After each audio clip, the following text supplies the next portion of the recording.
कवठेकनचा जगप्रसिद्ध दसरा, नवरात्रोत्सवातील 5वी माळ. नवरात्रातील सर्वच रात्री अशा मंतरलेल्या असतात. आतषबाजीची तयारी सुरू असतानाच त्याची चाचणी खूप महत्वाची असते. आपण दसऱ्याच्या दिवशी सादर करणारी दारू ही कशी असणार, ती कशी असावी हे या चाचणीतून ठरवले जाते.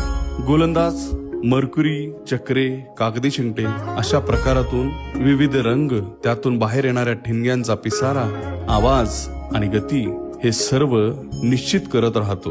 गोलंदाज या शब्दातच जबाबदारी आहे. हे फक्त नामधारी पद नाही, आपल्या उत्सवाचा कणा आहे. शस्त्र सर्वांकडे असू शकतात, पण ती चालवायला निपुणता लागते.